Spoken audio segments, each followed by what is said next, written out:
Nassau County now, where emergency management is warning people about the possibility of even more flooding in the coming days and weeks. They say with nor'easter-like rains predicted in the forecast, people in areas that are really prone to flooding must be vigilant and really be ready to leave if they have to. The First Baptist Church on County Road 108 in Hilliard has opened now as a second shelter, and the Journey Church on Amelia Concourse in Fernandina Beach is still open to evacuees. Channel 4's Ashley Harding joins us live from Callahan, which saw some major damage in the wake of Irma. Ashley, this is insult to injury. You can definitely call it that, but the Director of Emergency Management says people really do need to be prepared. They need to pay attention to the weather and also be ready to leave if necessary. That's why they opened that second shelter. They've also staged some rescue boats already.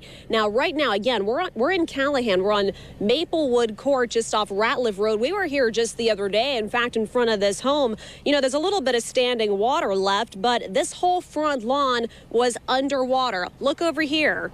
All the way up to the mailbox where I'm standing right here, all the way up to this mailbox. That's how bad this flooding was. But people do need to pay attention. You know, we can't show this video enough. This is from our Sky 4 helicopter showing that flooding, showing how significant it was in Nassau County. This is the Thomas Creek area of Callahan. The emergency management director says even though Hurricane Jose will not make landfall in Florida, it is pushing water toward the first coast. People living in flood-prone areas need to be ready to leave before they can't as water levels rise. Now, a flood warning is in effect for the lower half of the St. Mary's River, so people living along the St. Mary's, Thomas Creek, and Lofton Creek should watch for rising waters because many local waterways have not yet crested. Now, something else people in the area need to understand, there's still many road closures here in Nassau County. I counted about 30 of them to be exact for reasons like downed trees, low-hanging power lines, and also a little bit of flooding. We posted all of those road closures on our website,